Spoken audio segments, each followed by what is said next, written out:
Students at the Tshwane University of Technology have brought learning to a halt, and they are at loggerheads with the National Student Financial Aid Scheme over its new payment system and exclusion of students who were initially granted financial assistance. Heidi Giokos once again talking to students and joining us again to finish, of course, this conversation. Heidi, earlier on you were trying to, complete the point regarding, the grievances that they have with NSFAS.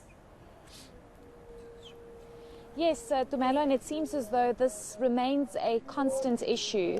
We always see a bit of unrest in the beginning of the academic year, but it seems as though this is now also happening mid-year. We do know that the new semester at higher institutions is supposed to commence. That is not the case here at TUT at the main campus, but also at a number of other campuses as well. And the reason for this is because they are not satisfied with the fact that a number of students have been financially excluded from NSFAS, which makes it very difficult for them. Earlier on, when we were speaking to the SRC president, he did indicate that many students really depend on this kind of funding. They really depend on this funding for survival, but also to continue with their studies.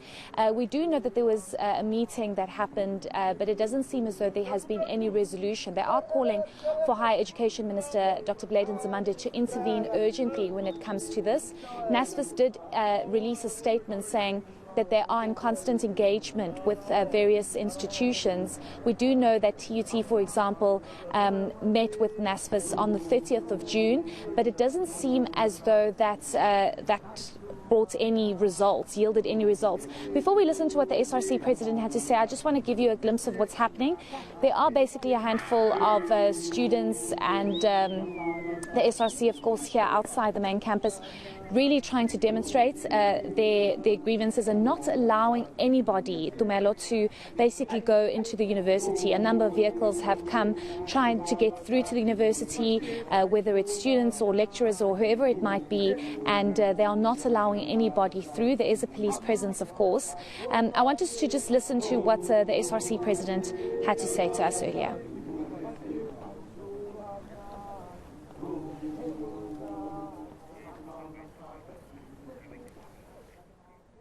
Unfortunately, Heidi, it doesn't sound like we have that bite for you earlier on where you were speaking to the SRC president. We'll be sure, of course, to continue off with our conversation. Again, you could see, of course, that group outside the TUT entrance area, of course, just singing, saying no learning will commence because they believe that the previously disadvantaged majority deserve, of course, to be given an opportunity to study through NSFAS, saying that they do have some grievances with the new banking system. They find it exploitative, I suppose, joining in and echoing on some of those sentiments shared by one UP students. Heidi Giokos at the Tshwane University of Technology in Pretoria.